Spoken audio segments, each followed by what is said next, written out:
ये सबसे पहले बताइए कि आईएमएफ प्रोग्राम भी आ गया और उससे पहले था कि जनाब आईएमएफ के बाद मल्टी डोनर और बायलैटरल डोनर एजेंसीज जो हैं वो डॉलर देंगे और डॉलर नीचे आ जाएगा।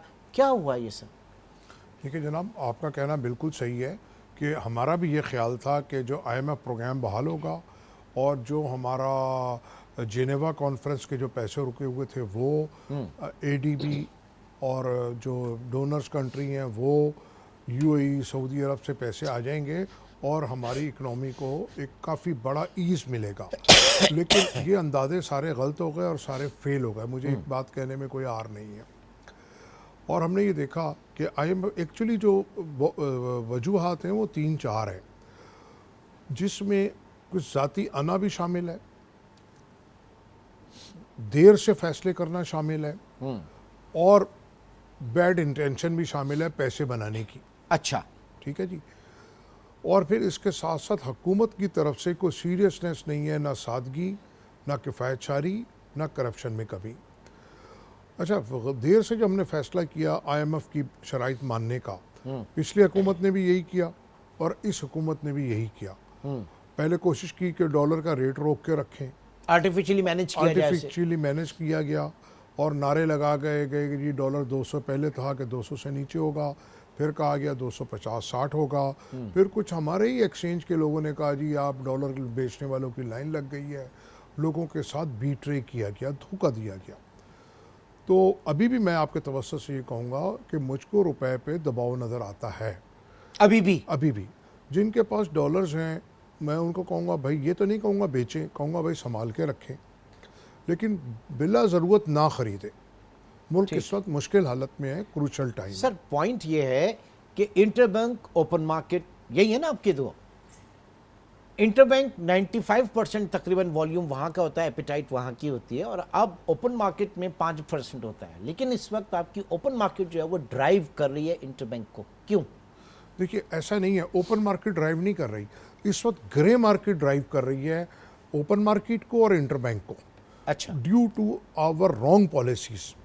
हमने नवंबर 2022 में एक पॉलिसी लेके आए फॉरेन एक्सचेंज के लिए, उसको या ये कह लें टाइटिंग पॉलिसी लेके आए फॉरेन एक्सचेंज की सेल परचेज के लिए। उससे हमने देखा कि जो हमारा सिस्टम का पैसा था, बैंकिंग चैनल का फॉरेन एक्सचेंज था, वो कन्वर्ट हो गया, डाइवर्ट हो गया ग्रे मार्केट की तरफ। सही। और ये भी हम देख रहे हैं उसमें फिर मैं एक पॉलिसी लेके आया इम्पोर्ट की, डेफर पेमेंट, जिसको हमने इम्पोर्टर को कहा आप खुद अरेंज कर लें। हाँ। कहाँ से करेगा? हमने जब उसको कोई विंडो नहीं दी तो ग्रे मार्केट से वो ग्रे मार्केट में चला गया। अब इस वक्त हमारे यहाँ 1-2 मार्केट्स और बढ़ गई हैं इलीगल। मतलब इंटरबैंक, ओपन और ओपन मार्केट के बाद एक तो वो हुंडी हवाला की मार्केट और एक अनडॉक्यूमेंटेड कैश करेंसी की मार्केट, कैश करेंसी की मिसाल। अच्छा, ये इसको ऐसे अगर लें कि अगर गवर्नमेंट टैक्सेस बढ़ाती है, जहां पर गवर्नमेंट टैक्सेस बढ़ा देती है वहां पर हम देखते हैं कि जनाब स्मगलिंग शुरू हो जाती है। ये वही चीज़ है, वही फिनोमेना। बिल्कुल ऐसा ही हुआ कि हमने पाबंदी लगा दी फॉरेन एक्सचेंज की सेल परचेज के ऊपर, यानी कि बहुत ज़्यादा डॉक्यूमेंटेशन बढ़ा दी, स्ट्रिंजेंट कर दिया उसको जी। उससे क्या हुआ कि लोग अब हमारे पास नहीं आते, और उससे ये हुआ कि जो लोगों का लेजिटिमेट पैसा था, इतने हमने उनसे क्वेश्चंस किए कि वो भी ग्रे मार्केट में चले गए। एक फ़ोन कॉल के ऊपर उनका सारा काम हो जाता है।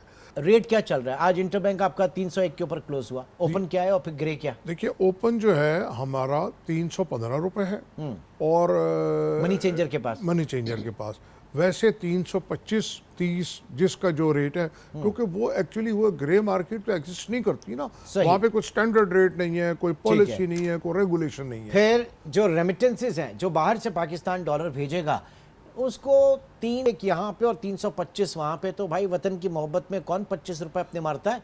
वो तो जाहिर है कि फिर हुंडी हवाला से ही बेचेगा। ठीक बात। देखिए वो उसको 301 भी नहीं मिलता, उसको 290-95 रुपए मिलता है। हाँ। बाहर वो उससे को चार्जेस की शक्ल में, एक्सचेंज रेट की शक्ल में, तो उसको वो इंटरबैंक से 10 रुपए वो कम मिलते हैं, उसके साथ 25 रुपए का ये फ़र्क है।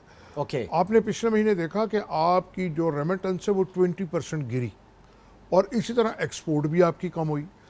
एक्चुअली वो कम नहीं हुई, वो डाइवर्ट हो गई ग्रे मार्केट। देखिए इस वक्त ग्रे मार्केट का बिजनेस इतना लुक्रेटिव बिजनेस है कि इस वक्त पाकिस्तान में इससे बेहतरीन कारोबार कोई नहीं है। अच्छा, यानी कि अगर हम एक अंदाजे से कहें कि पहले ग्रे मार्केट में या इलीगल काम करने वाले 20,000 लोग थे, तो आज वो 2 लाख हो गए। उसमें बड़े से बड़े लोग भी शामिल हैं और छोटे से छोटे लोग भी शामिल हैं। और जैसे कल हमारे वज़ीर ख़जाना साहब फरमा रही थी कि हमको ड्राइव चलानी है, पकड़ना है, बहुत अच्छी बात है, बिल्कुल करना चाहिए, लेकिन मुझको नहीं लगता कि वो कामयाब हो पाएंगी, क्योंकि उनके जो माफियाज जो हैं, उनके लोग इसके अंदर हैं, वो शामिल हैं, उनके स्टेक्स हैं इसके अंदर। एक्चुअली तो हमको अपनी पॉलिसीज ठीक करनी तो है। बड़े बड़े लोग होंगे ना, जी, आम बड़े छोटे- बड़े लोग, बड़े लोग, अच्छा, बड़े लोग, इदारे।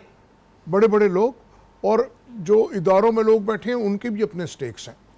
ठीक है, हमको अपनी पॉलिसी ठीक करनी होगी, और सिर्फ इस वक्त पॉलिसी ठीक करने की बात नहीं है, रीस्ट्रक्चर करने की बात है। ये एक चीज मुझे ठीक है, बताइए। दूसरा हमको डीरेगुलराइज करने की जरूरत है, प्राइवेटाइज करने की जरूरत है, जैसा कि दुनिया में चल रहा है। हम वही गलती कर रहे हैं जो श्रीलंका ने की, और उनकी अच्छा, वहां पे भी ऐसे हुआ था, ऐसे हुआ था। ग्रे मार्केट वहां पे भी एकदम बढ़ गई। जितना उन्होंने उसको एक्सक्यूज किया, हाँ। एक्सचेंज को, ऑफिशियल को, उतना ग्रे मार्केट बढ़ता गया। तो इनको ये नजर नहीं आ रहा कि ग्रे मार्केट अगर आपकी बढ़ती है, हुंडी हवाला बढ़ता है, तो अभी आप अल्लाह अल्लाह करके फैटफ से निकले भी नहीं, अभी भी वॉच लिस्ट में, ये तो घेर घार के कल को दोबारा आपके ऊपर खड़े हो जाएंगे लाके। देखिए जनाब, मैं ये समझता हूँ जो पाकिस्तान के हालात हैं, आप जैसे लोग और बहुत लोग, हमारे जैसे लोग सारा दिन सजेशंस देते हैं, आके अपना दिमाग खपाते हैं और करते हैं, और जो लोग आज हुकूमत में, जब वो कल हुकूमत में नहीं थे, वो भी यही बात करते हैं, आज हुकूमत में आके उनकी बात चेंज हो जाती है। चेंज हो जाती है, ये जनरल पैटर्न है। तो बिल्कुल इस वक्त पैटर्न। ऐसा लग रहा है कि जैसे all script and all design, जो भी लोग आते हैं वो अपने हिस्से का काम करके चले जाते हैं। कोई भी हुकूमत आई है, उसने कर्जे बढ़ाए हैं, डिवेल्यूशन की है, और कोई भी चीज़ दुरुस्तगी वाला काम कोई नहीं हुआ।